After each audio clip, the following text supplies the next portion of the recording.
listen to your heart, you will travel safely. If you listen to your heart.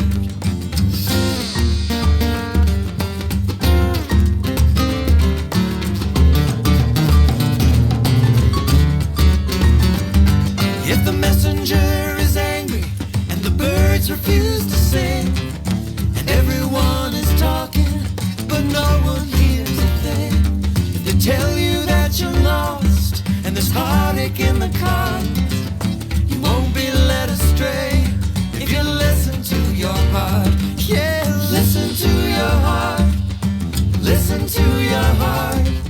You won't be led astray if you listen to your heart. You got to listen to your heart, listen to your heart.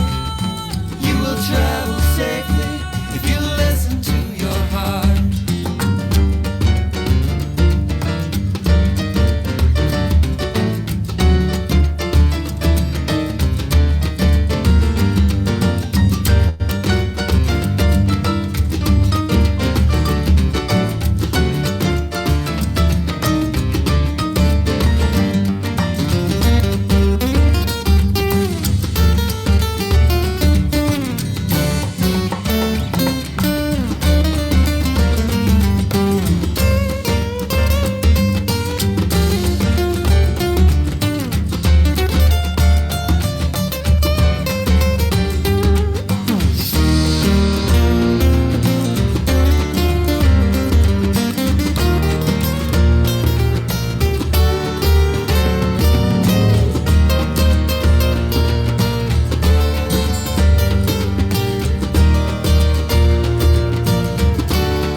And the river opens for the righteous, and the river opens for the righteous, and the river opens for the righteous, and the river opens for the righteous someday.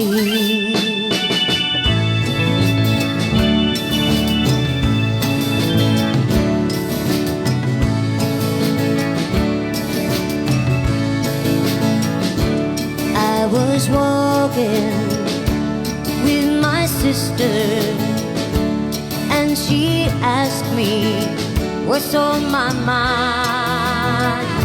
I said what I believe with my soul, it ain't what I see with my eyes, and we can turn our backs this time.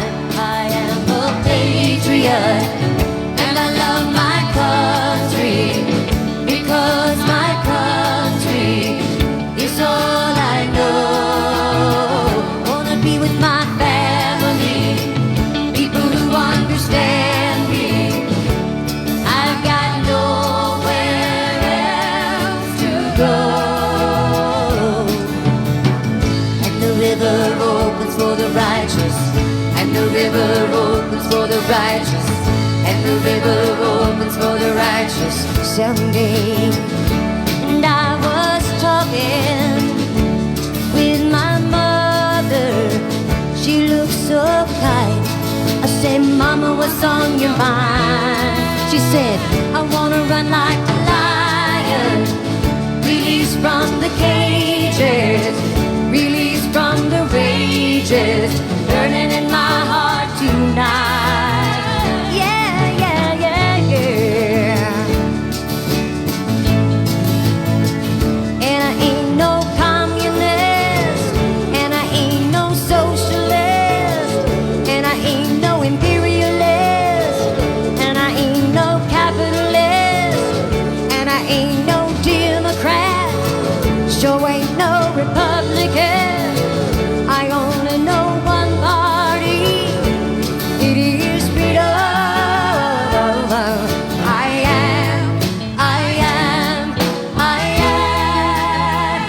I am a patriot, and I love my country, because my country is all I know. And the river opens for the righteous, and the river opens for the righteous, and the river opens for the righteous, and the river opens for the righteous, and the river opens for the righteous, and the river opens for the righteous, and the river opens for the righteous, and the river opens for the righteous, and the river opens for the righteous, and the river opens for the righteous. I said what I believe with my soul, and the river opens for the righteous, what I see with my eyes, and the river opens for the righteous someday, and the river opens for the righteous someday, and the river opens for the righteous someday, and the river opens for the righteous someday, and the river opens for the righteous, and the river opens for the righteous, and the river opens for the righteous, and the river opens for the righteous, and the river opens for the righteous. Thank you. Robin Patterson.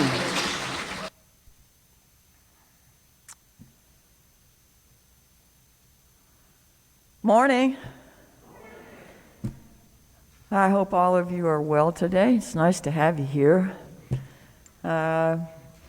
We're still trying to do hybrid services, have people here in the sanctuary and people online. We are still doing vaccinations and masks, and those conversations are ongoing with our board and regathering committees. We're here gathered in covenant rather than creed. We don't have to think alike to love alike, to believe that being respectful and trying hard to understand people with differing paths and opinions is important. So, whoever you are, whatever your age, race, origin, orientation, background, status, ability, identity, if you care to be here with us, you're welcome. And we look forward to getting to know you a little better. There are cards in the pews, or there are supposed to be, that if you'd like some more information about this congregation or want to speak with someone from our staff, or if you would like to be included in our weekly outgoing email, you can put your information on one of those cards and we'll be glad to send it to you or talk with you or whatever, okay? And there are usually people in the foyer before and after the service that you can ask questions. If we have name tags, we probably have a good idea of some of the stuff that's going on around here. But I hope you'll come and give us more than one try, because pretty often these services are different from week to week. This is a free pulpit, and we don't expect people to agree with everything that's said ever. So the hardest part about being a Unitarian Universalism is that we don't tell you how to think or believe. You have to bring that with you, and we try to support you in that journey. We do have principles that we share. We do have sources that we honor, but it's not a creed. So we front load these services with some information and then try to move into a worshipful spirit after that. But I would like to invite our board member of the day, Amanda Lawrence, to come share some announcements.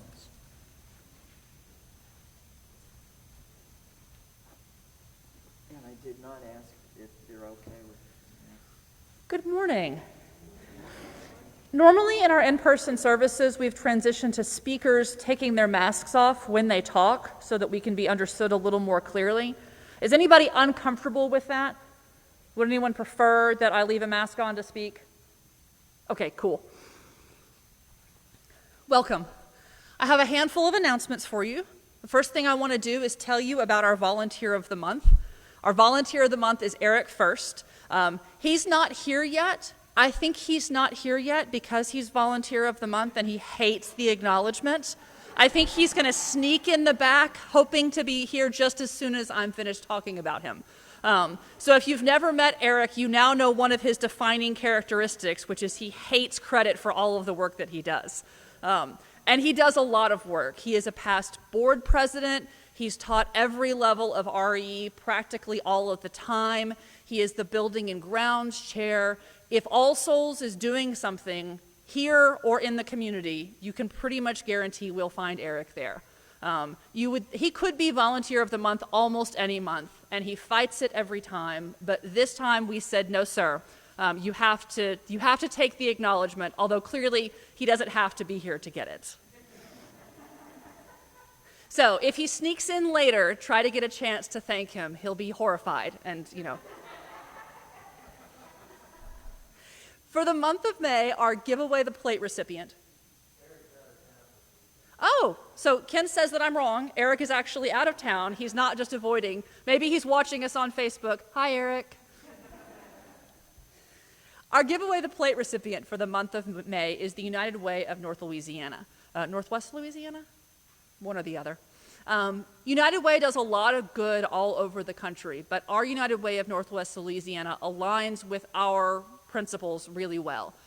They do that in areas like education, where they try to get books in the hands of children who need them, in the area of banking and financial services for those who cannot get help from banks and are at risk for predatory lenders, and also with healthcare issues. They do a lot of good in our community, and they are our giveaway the plate recipient for the month of May. So any non-designated funds that we collect go to them. If you'd like to contribute both to All Souls and to United Way, just let us know either on the outside of an envelope or in the memo of a check or in your online donation, and how we can distribute those funds appropriately. All Souls is doing neat stuff to try to make the world a better place, both on the small scale and the larger scale. We help out with the Highland Blessing Dinner, officially the first Thursday of the month, but unofficially any Thursday. We work with North and Central Louisiana Interfaith. Our work with them is ongoing, and we're also sponsor circling, where we're sponsoring an Afghan refugee family who hopefully will be coming to Shreveport before long. There are also ways that we try to communicate with each other and try to sort of build our own community. Things like our Zoom lunches on Tuesday, the Salty Chalice on Saturday night, and our meditations on Saturday, which are via Zoom. If you'd like more information about any of that, I don't want to go through all of the details. Meet with any of us after the service. We'll give you some more information. Or even better, sign up for that email that Barbara referenced earlier, because that's where I get all of this when I have to make the announcements. It's just my crib sheet that I copy from. So we're thrilled to have you here. If you have any questions, please don't hesitate to ask. Yay.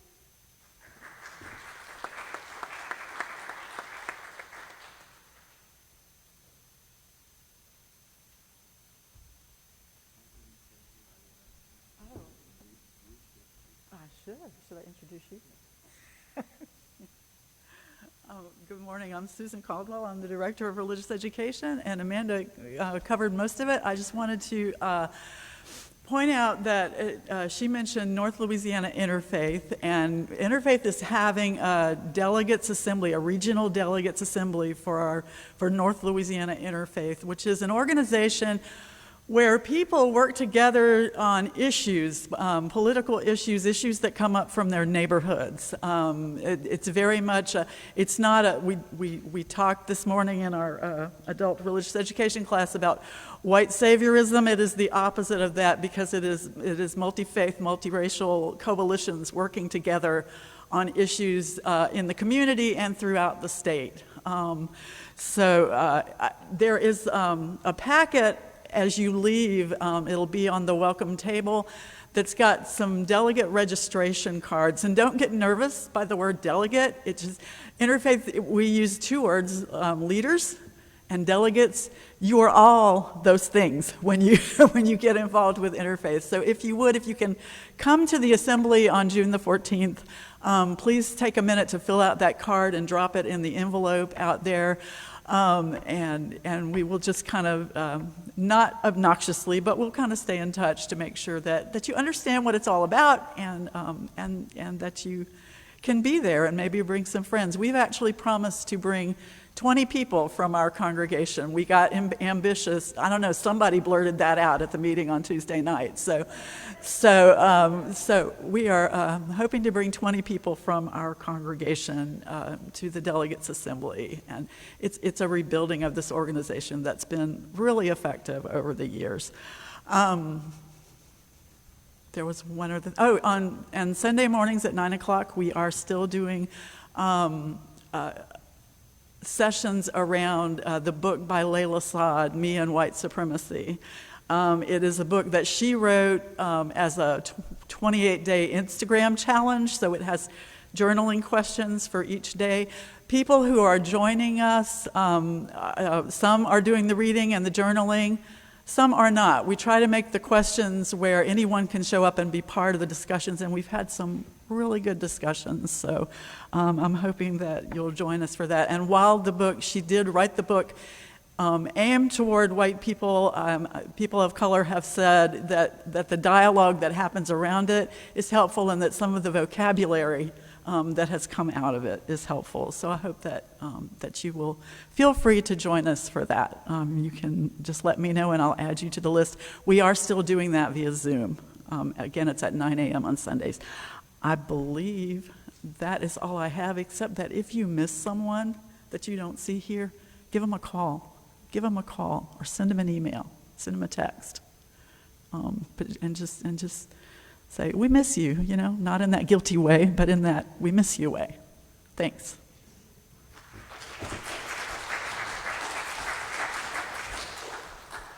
Thank you, Ms. Susan. I'm Barbara Jarrell. I'm the minister here.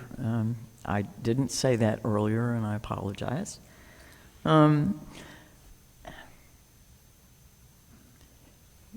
What Susan was talking about.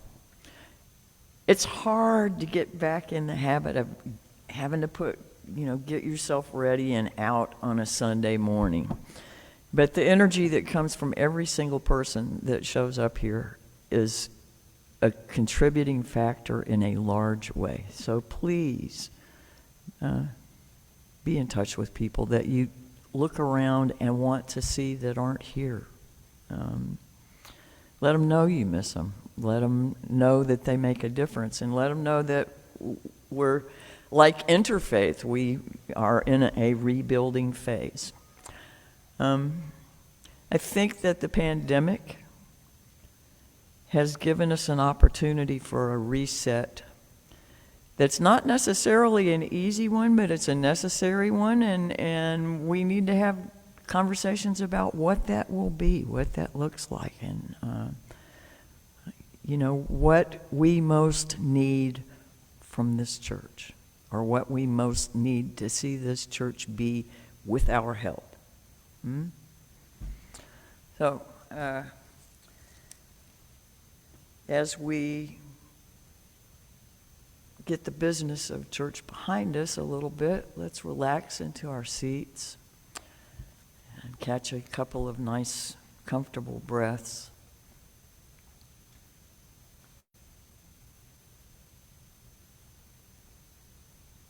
A little bit more challenging with your mask on.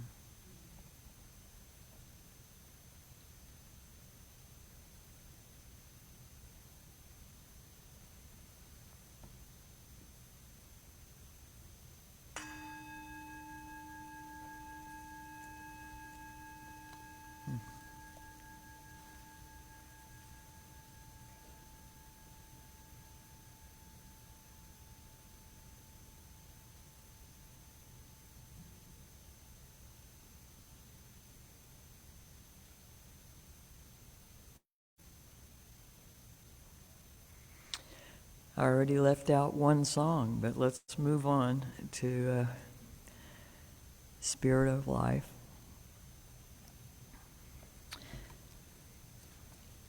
The lyrics, if you have trouble seeing this, are in the hymnal, the hardback hymnals on, they're number 1, 2, 3.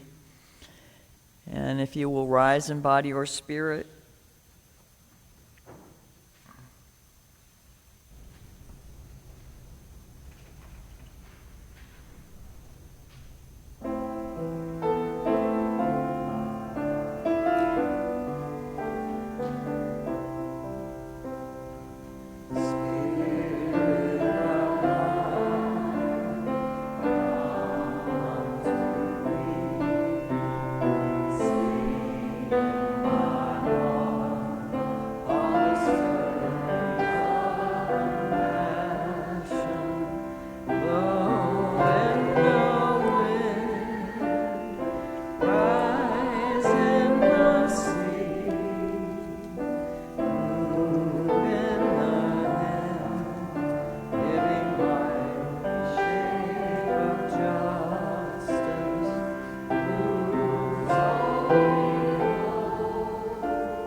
thank you. Please be seated.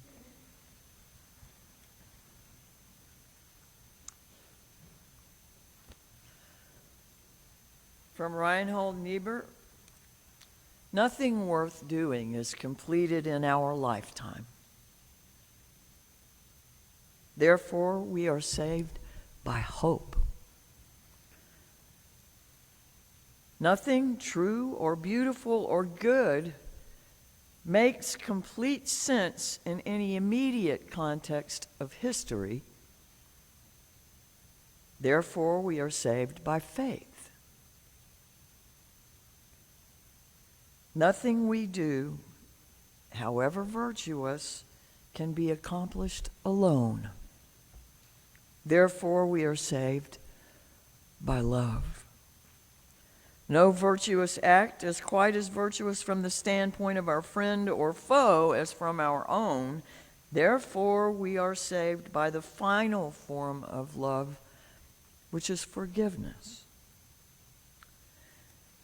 I seem to go back to a reading from Ma Teresa Tet Castillo Gallardo over and over again. Sometimes I pull excerpts. This is yet again pulling portions of that reading. Ultimate grace, the heart of every mystery, in every perfection and imperfection, in all senses and tenses, in moments of every right and wrong, presenting choices to inquiring hearts. You are in the purpose and journey of mishaps. You're in moments of understanding and misunderstanding. We have but to seek and invoke you and enable the work of your Spirit. As prayer is but an articulated common dream, we invoke our ultimate concern for the work of faith. We long to be hand in hand, creating a world where everyone belongs. Free us from our hindrances. Make invisible things visible, the voiceless heard. Lay what is hidden before us. Make the chained unbound, the doubting believe. What is confusing, let clarify. As hardened hearts grow soft to the touch. May we come in fullness with gratefulness, in faithfulness to one another. May we speak in kind conversing, disclosing our truths with care, expressing our practical wisdom to learn of its practical limits.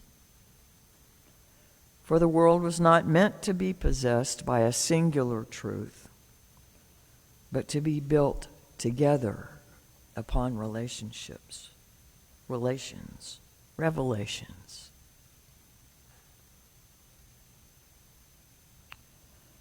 May our eyes seek to appreciate, our breaths to dedicate power, our hands to warm each other. When loving fearlessly, we are invincible. When free will is deliberate, we're pivotal. When dreaming together, we are infinite. May it be so. Is there someone to lead the first portion of our chalice lighting?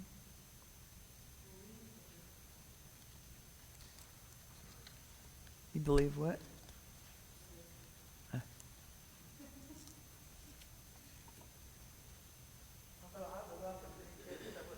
To join me and help.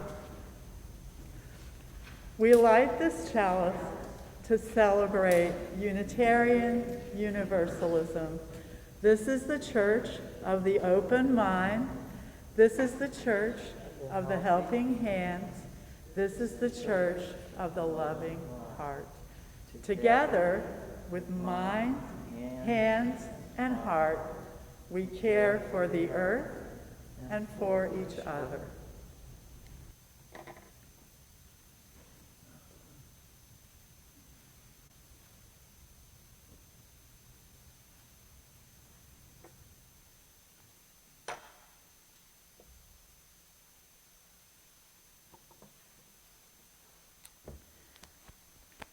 In a time of uncertainty, when everything around is changing constantly,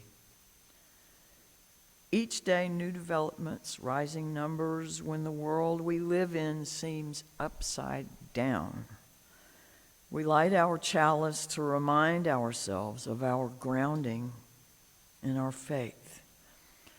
We remember that the flaming chalice came into being as a beacon of hope during World War II, a secret symbol that offered help.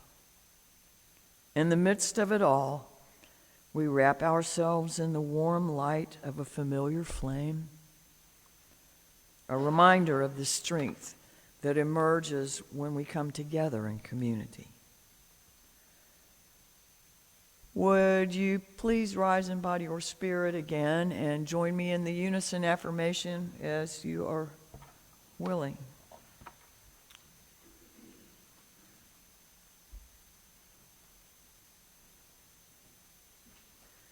Love is the doctrine of this church. The quest for truth is its sacrament, and service is its prayer. To dwell together in peace, to seek knowledge and freedom, to serve human need, to the end that all souls shall grow into harmony with the sacred. Thus do we covenant with each other. Thank you. We have a hymn. The lyrics will be on the screen again. If you would prefer, you can look at number 318 in the gray hardback hymnal. We would be one.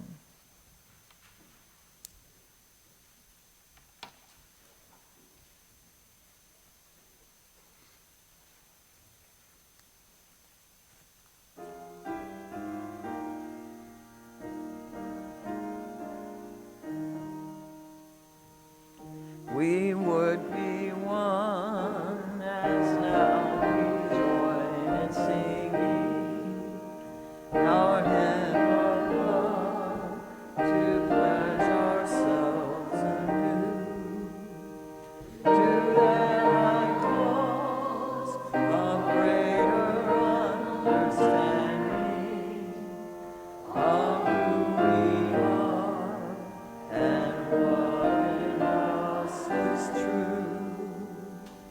We would be one in living for each other to show to all a new community. We would be one in building for tomorrow a nobler world than we have known today. We would be one in searching for that meaning which bends our wrongs and points us on our way.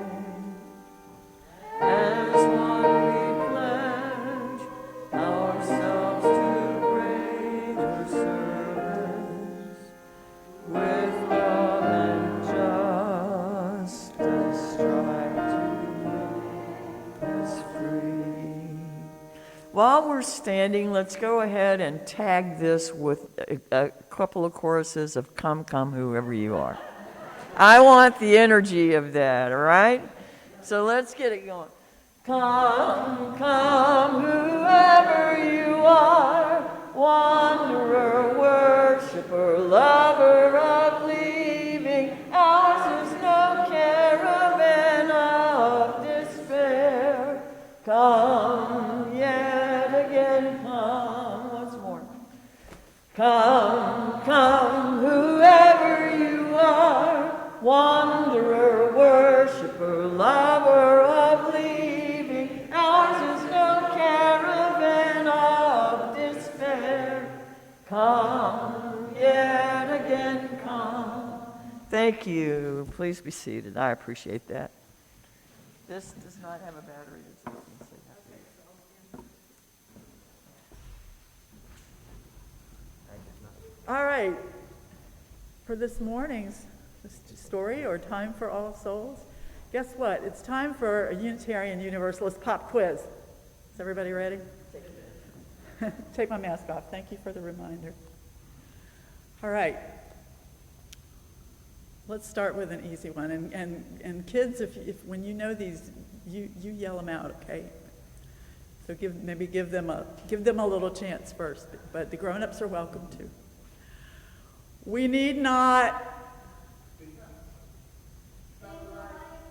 think alike. I heard it. To love alike. Thank you, Jackson. All right. Love is the doctrine of this church. Okay, let's try one that's a little bit Might be a little bit harder. Deeds, not creeds. That's right. Deeds, not creeds. What does that mean? Do it. Works are better than words. And it's not that words aren't important, and it's not that beliefs aren't important. We have all kinds of beliefs in this room. We come together as a collection of different beliefs. But what unites us, besides the deeds, what unites us? Love, yeah, those are good words, but I'm looking for something specific. I think I heard it, say it again loud. 7 principles. 8 principles, right? 7 for the UUA, 8 in this congregation and many other congregations, because we're working our way to having all 8 for the whole denomination. The 8 principles are a covenant, yes, a covenant. And what is a covenant? I heard promises, and what did you say, Sally? Oh, Laurie, I'm sorry. Y'all just got to sound with the mask on. You could be a ventriloquist act. Mutual. It's mutual. Mutual promises to each other, right? The promises that we make to each other of how we are going to be together in community.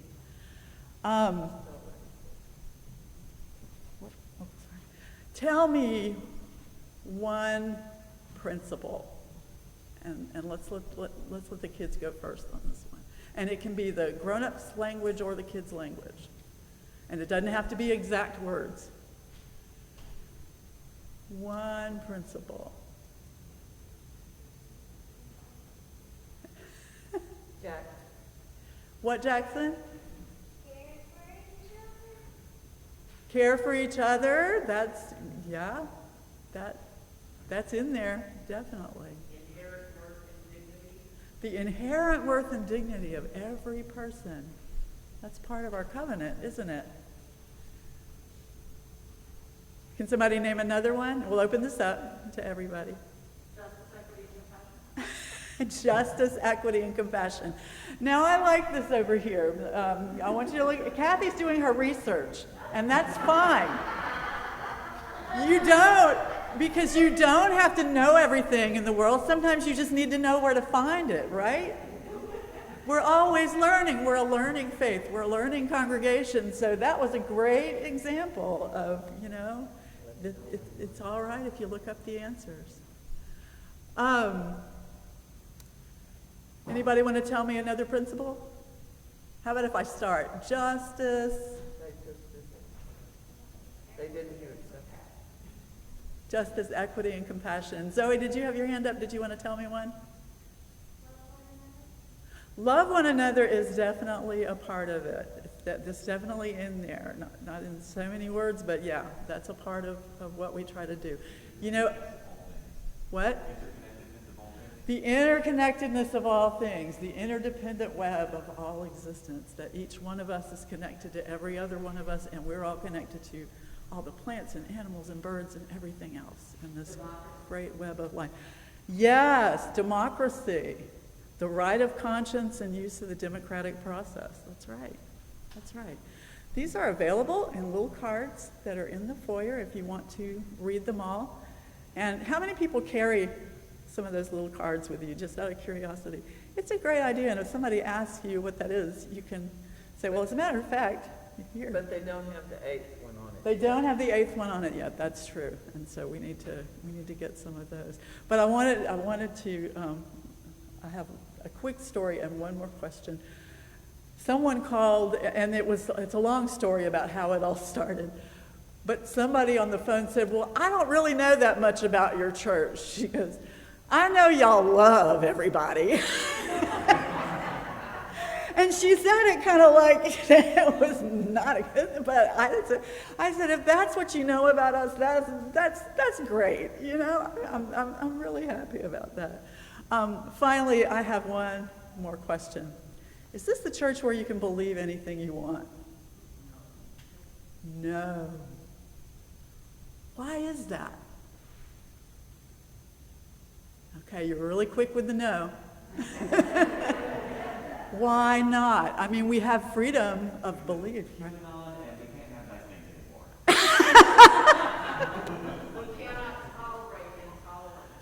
Oh, we cannot tolerate intolerance. That's right. And I also heard QAnon because we can't have nice things anymore. Also a good answer.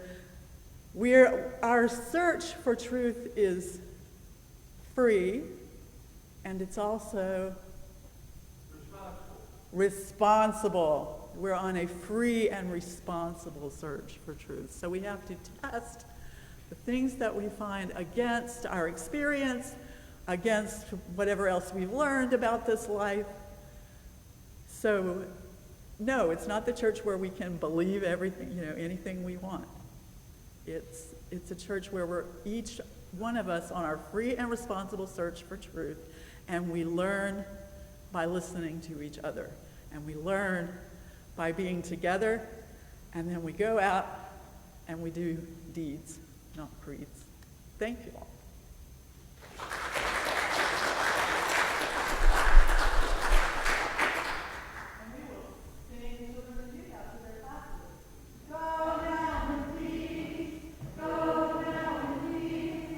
May the spirit of love surround you everywhere, everywhere you may go.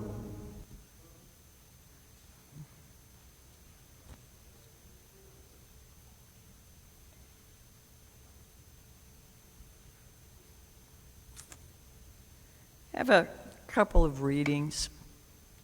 One is from Ralph Waldo Emerson, and the other is from David Ruffin. The Emerson pieces that I'm using today are from his essay, Nature. This first part is actually in the introduction. We must trust the perfection of the creation so far as to believe that whatever curiosity the order of things has awakened in our minds, the order of things can satisfy.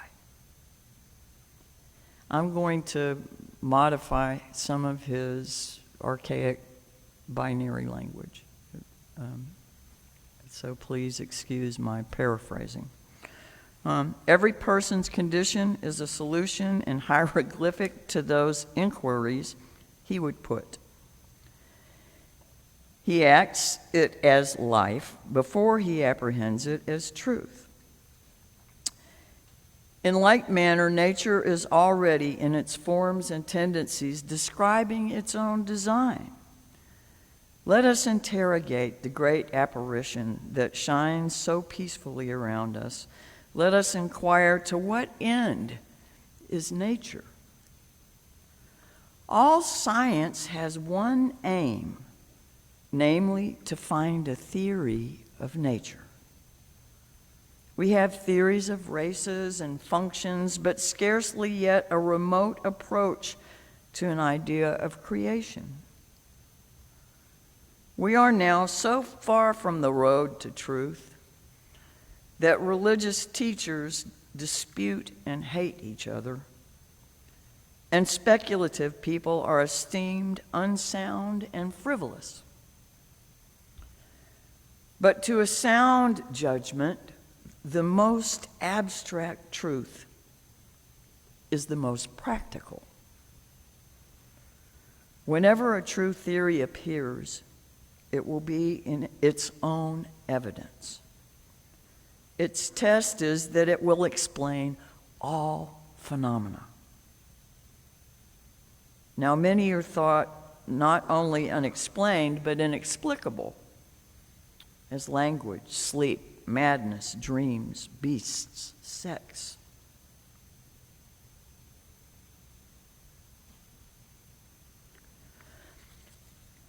Parenthetically here, let me insert that there's a natural wonder tonight.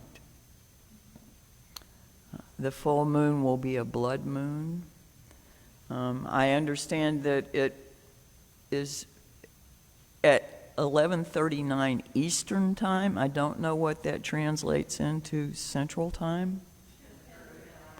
Well, but we don't see things the same time they do. So it might be 11:39 here. It might be a little before, after, but somewhere in that hour. It should be pretty spectacular. The moon will be totally eclipsed by the earth. It will be blood red and full. So if you are a late night person, you may want to try to take that in. But there are some amazing things in nature that we can always learn from. So, this is the David Ruffin part. What do you want to do with your life? There was a time when this question haunted me like an existential crisis. Some might call it being in my 20s. But I certainly didn't feel that such pain was just to be expected. I remember poring over inspirational books. I found few answers, but I did find friends. Parker Palmer assured me that feelings of depression were not only normal, but a gift that could lead me deeper and help let my life speak. Khalil Gibran reframed my present pain as something that was carving space for future joy. Mary Oliver proclaimed her gospel, "You do not have to be good." And Rainer Maria Rilke urged patience with everything unresolved in my heart, to love the questions themselves. Most importantly, I learned I had good company in struggling to find my way. Encouraged by these connections, my creative energy began to return, and soon I was on the move, zigging and zagging to be sure, but following my heart. In time, I was New York City bound, following my dream of acting. But the legal temping, along with countless early mornings, shivering in lines for theater auditions that were already cast, was living the dream. I was following my passion, and in time, I began finding work. Still, was it my purpose? I remember my deep recognition watching the musical Avenue Q as Princeton, the protagonist puppet, opened the drama with the question of questions. What do you do with a BA in English? Princeton continues, everyone else has a purpose, so what's mine? Gotta find out. Don't want to wait. Gotta make sure that my life will be great. Gotta find me. Fast forward, I was on the 50th anniversary European tour of West Side Story, and I was Tony. It was the pinnacle of my career in a role that I felt was meant for me. But I was struggling. We were playing Vienna with Paris around the corner, and I was dogged by sinus infection, struggling with the famous high notes in Maria and fearing the consequences. Soon they came. A ticket back home. I was devastated. I'd overcome depression, followed my passion, and put in my time. I had practically felt the glow of my parents' pride as I imagined them watching me on stage at Le Châtelet, and it wouldn't be. Instead, I experienced love anyway. A dear friend who traveled to see me, holding my hand, Castmates, tears transforming my own. Vienna's autumn leaves enveloping me in a golden glow. My parents' even greater pride in my courage facing this loss. Words penned in a journal entry. I'm called to ministry. I used to think that finding my purpose meant finding a tiny intersection point between my passion and the world's need. Then I took faith that the world needed passionate people. As Howard Thurman says, people who have come alive. But the greatest learning has come from feeling my fears, my losses, my dreams, and even my quest to find me, transformed through the experience of finding and feeling we, discovering my identity as one who is loved and loves passionately. This has been to come alive. What do I want my life, to do with my life? Embrace it.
So take a moment now to allow yourself to embrace your life as it is right now. Embrace the thoughts,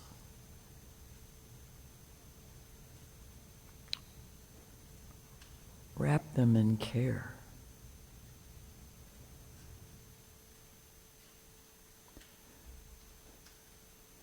The being that is perfectly imperfect, precious, love-worthy, you.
I still believe,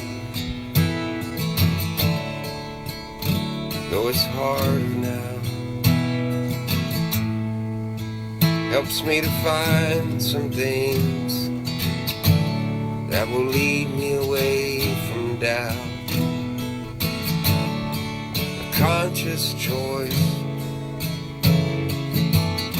to try and find a calmer voice, remembering the softer place, like the smile on my mama's face. I still believe, in the middle of my darkest days, I promise myself not to lose my way, at least not for long. That's why I sat down to write this song. Conscious choice to try and find my higher voice.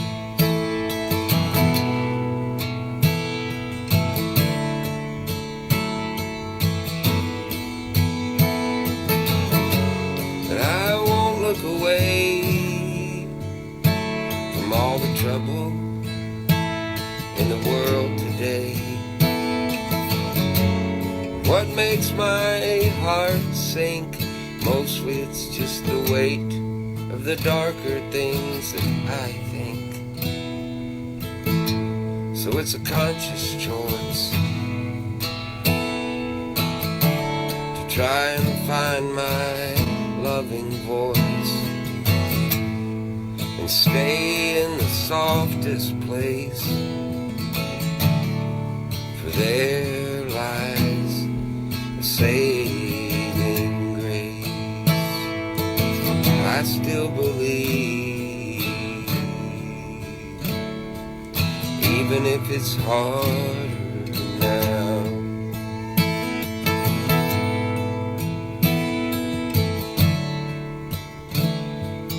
Even if it's harder now.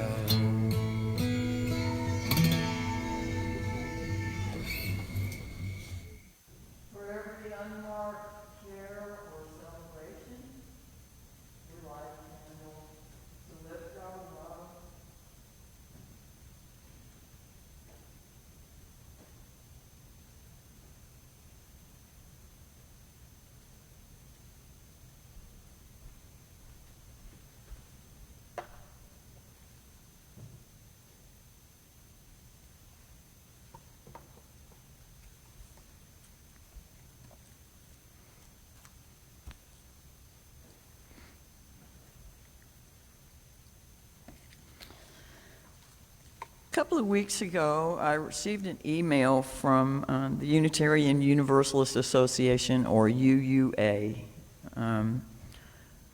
Side with Love campaign. And it was written by our current UUA president, Susan Frederick Gray, and it began with the words, "As a pragmatic faith, we are committed to working to change economic and social systems with a goal of equitable outcomes of life, dignity, and well-being experienced for all." She goes on to talk about all sorts of places the struggles toward that goal are taking place and the ways that the UUA and different representative bodies are showing up to those struggles and trying to be part of the work for the needed changes. But I found myself caught up with the phrase, as a pragmatic faith.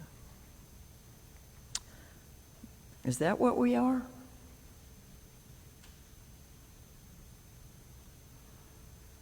Okay, Oxford Languages definition of pragmatic is dealing with things sensibly and realistically in a way that is based on practical rather than theoretical considerations. Merriam-Webster's definition is relating to matters of fact or practical affairs, often to the exclusion of intellectual or artistic matters. Practical as opposed to idealistic. Over the decades, I believe I've watched any number of theoretical considerations fill large portions of casual conversations around here, but not just those, also workshops and committee meetings. It seems to me that ideals matter a great deal in this faith and this congregation. In the Unitarian part of the tradition, in particular, intellectual matters have been formative. It was wrestling with ideas that made people during the Reformation and move towards Unitarianism when they were reading texts and trying to make reality line up with what they understood texts in those traditions to say.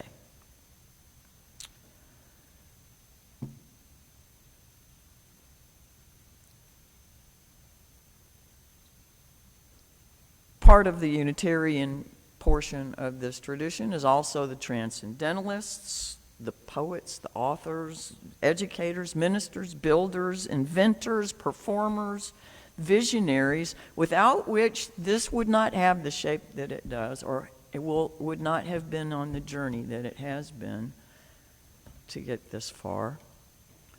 And all of those things, I think, have a component of the abstract that's critical.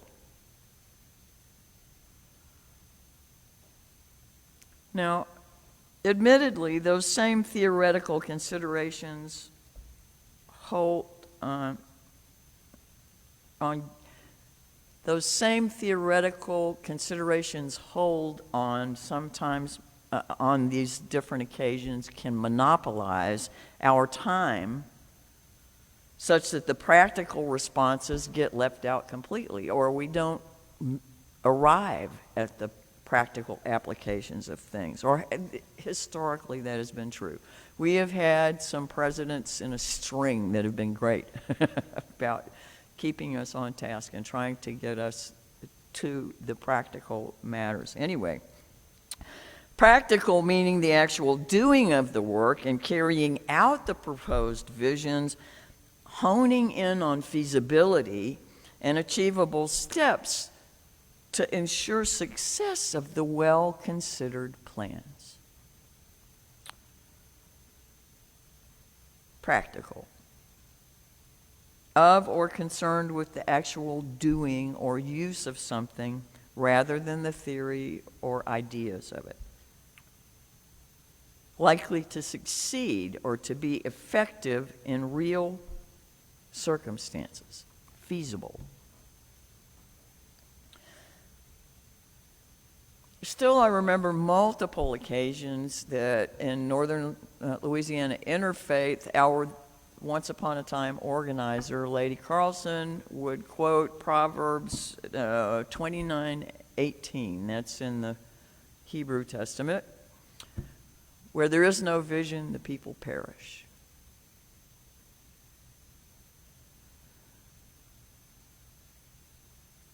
Practical reason is the mental faculty that enables somebody to consider something, walk around in it, and then figure out what they ought to do about it, and then act on it. Practical reason is taking the considerations and reflections into action.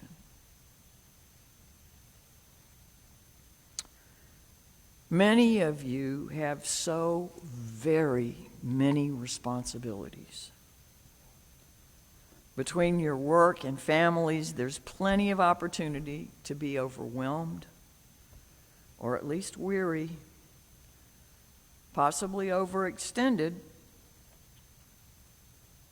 With your lives, you are living out the ideals we hold in common.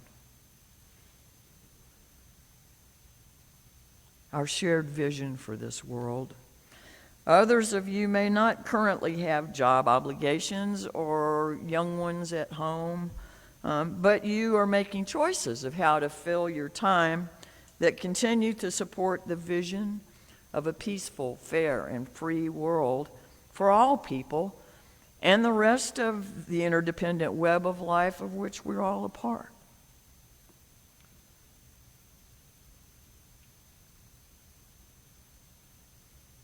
We do what we can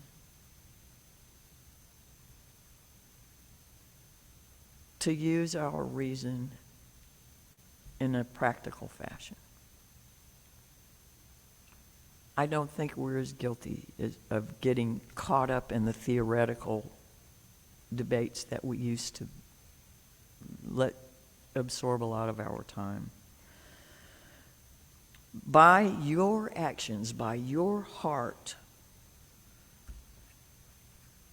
you are the embodiment of what would otherwise remain lofty, abstract ideals. The only way we make those baby steps towards a world where people have what they need, where freedom is not just a dream, where compassion and equity rule the day. As a tradition, Unitarian Universalism reasoned out those lofty ideals, but as Unitarian Universalists, you make them practical. With each action that is in accord with those goals of dignity, acceptance, justice, equity, compassion, democracy, freedom for all, you make the faith practical. This faith practical. Now, faith is kind of a tricky word for us. It can carry a lot of baggage from previous experiences or for people that have had encounters with those trying to impose a faith system on them. Some of the experiences could have been confusing or hurtful or disappointing. Others carry that word with them as a very, very positive thing. But still, faith is a matter of practicality. And James Luther Adams, one of the 20th century's preeminent Unitarian theologians, I don't know if he lasted until we were Unitarian Universalists. I'll have to look that up. Anyway, one of the 5 foundational ideas of his position was that the resources, both human and divine, are ample to justify hope, to believe in the positive possibilities. It gets kind of tough, doesn't it?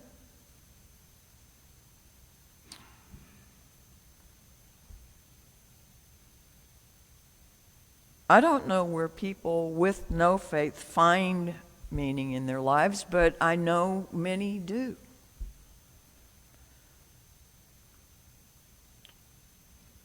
I don't know what people without faith think the point of it all is.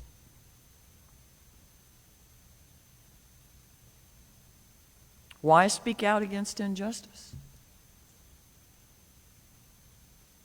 Why be kind or productive? And I'm not thinking of faith as something that's an overlord. I'm thinking of faith as something that fills you up and makes you feel a part of this life. A tangible sense of connectedness to the interdependent web and what's greater than us. In the Christian Testament, Hebrews 11:1, we're told, now faith is the substance of things hoped for and evidence of things not seen. Faith is the substance of assurance or assurance of things that we hope for. Again, I recall Emerson saying, to a sound judgment, the most abstract truth is the most practical.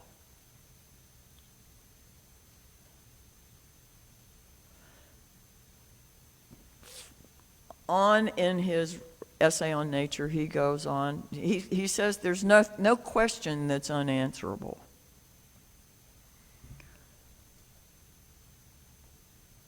But he doesn't believe that they're answered all at once or with any one thing. Anyway, to Howard Thurman, the quote that David Ruffin referred to in that reading, he said, don't ask yourself what the world needs. Ask yourself what makes you come alive, and go do that.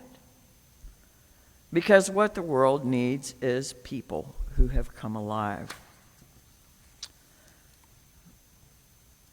Emerson's essay says every natural action is graceful. I fell down yesterday at the march. I don't know how graceful that was, but it seemed natural to me. Every heroic act is also decent and causes the place and the bystanders to shine. We're taught by great actions that the universe is the property of every individual in it. Every rational creature has all nature for its dowry and estate. It is his if we will it. No, it is his if he wills it. He may divest himself of it. He may creep into a corner and abdicate his kingdom as most people do, but he is entitled to the world by his constitution. Before I make closing remarks, I would like to invite Amanda back up to share some thoughts with us.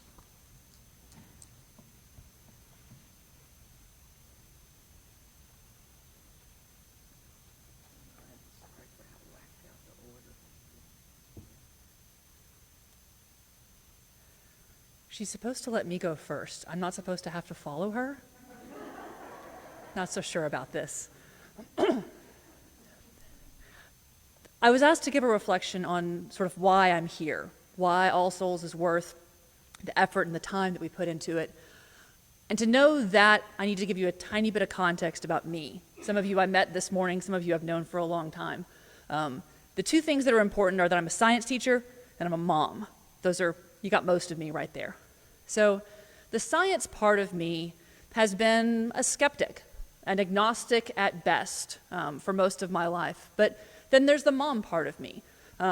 Susan's husband, Steve, often uses the great joke that what is a Unitarian Universalist? An atheist with kids. So I joined All Souls as an atheist with kids. We need a place for our kids to sort of grow and to teach them who to be. And the church has been a really important part of my kids' upbringing. But the baby just finished high school, and he graduates in 2 weeks and turns 18 a few days after that. So I'm not here because I'm an atheist with kids anymore. So why am I here? And for some people who have been a part of this church for a long time, the pandemic and when things went virtual was sort of a natural end for them, I think, maybe, for organized religion and for All Souls. And I don't know why it's not for me. So when Barbara said, "Why are you still here?" I said, I don't know, but I am. There's something, and I don't know if that's a lowercase something or maybe a capital S something that keeps calling me back here.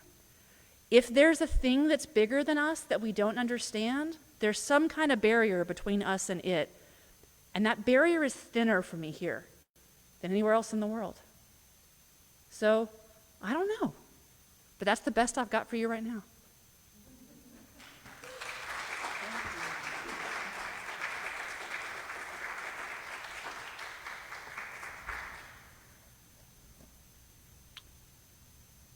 I didn't come here as an atheist, and I'm still not an atheist. But I don't know that any nice label can sum up any of us. I have deep faith. I tried to make it go away once when I was in college. An author named Mary Daly came to Shreveport. She had been an educator at a Catholic seminary and had left the faith over ideas that she could help all these people become priests but couldn't be one. And she wrote a book called Beyond God the Father. She made a dictionary that was taking words that seemed to have masculine roots and replacing them with words that seem to have feminist roots. Anyway, what is practical reason for you? I have not often been accused of being a practical person.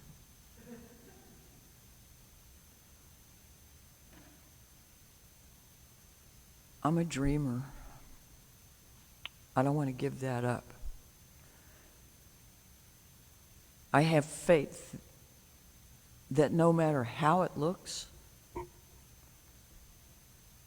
ultimately love wins.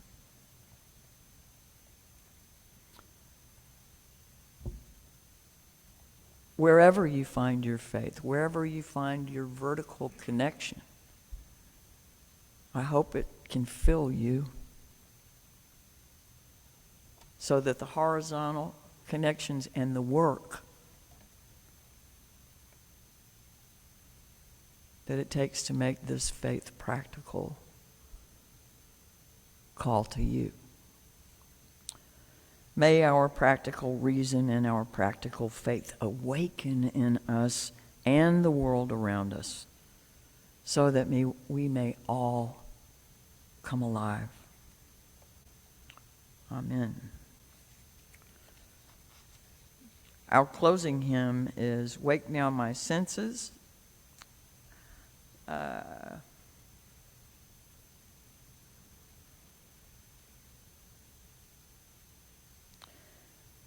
There are 5 verses. It's already 10 after 12. Is anybody in a hurry? Can we do all 5 of them? Okay, Rise in Body or Spirit. Lyrics are on the screen.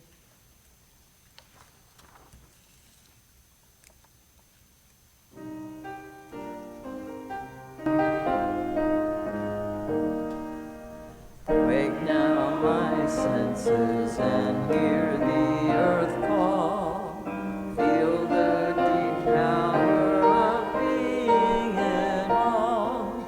Keep with the web of creation your vow. Giving, receiving as life shows us how.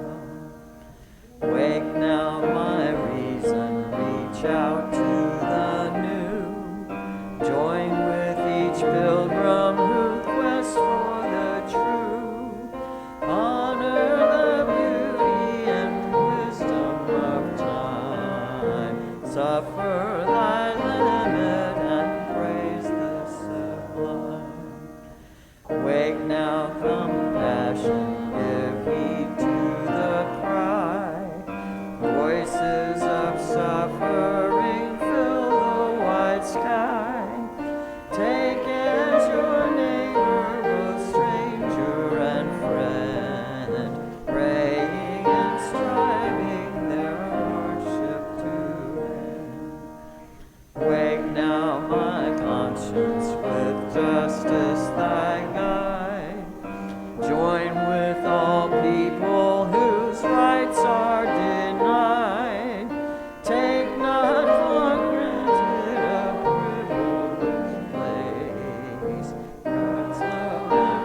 want to sit down for a second. This week, today, 135 days into the year, there have already been 198 mass shootings in this country. Legislation is poised to take effect in a number of states that would force a young woman or any woman to bear the child of a rapist. Put government inside the walls of citizens' bodies. Ukrainians continue to fall by the dictates of a tyrant. The state of Louisiana has more people serving life without parole than New York, Texas, Georgia, and Alabama combined.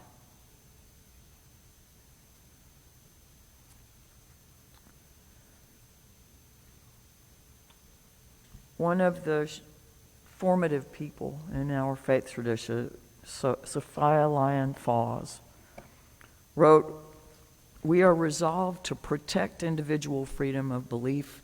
This freedom must include the child as well as the parent. The freedom for which we stand is not a freedom of belief as we please, not freedom to evade responsibility, but freedom to be honest in speech and action, freedom to respect one's own integrity of thought and feeling, freedom to question, to investigate, to try, to understand life and the universe in which life abounds, freedom to search anywhere and everywhere to find the meaning of being, freedom to experiment with new ways of living that seem better than the old." Another formative person in this tradition, Olympia Brown, said, "Stand by this faith.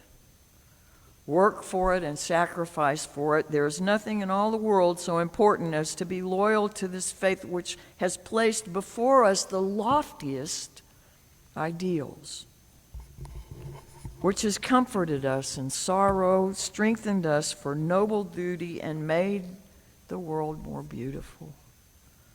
Do not demand immediate results, but rejoice that we are worthy to be entrusted with this great message.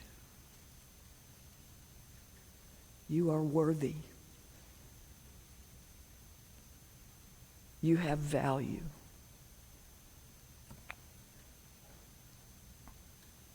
You are strong enough to work for the great true principle without counting the cost. Counting the cost makes it practical. Choosing to do the right thing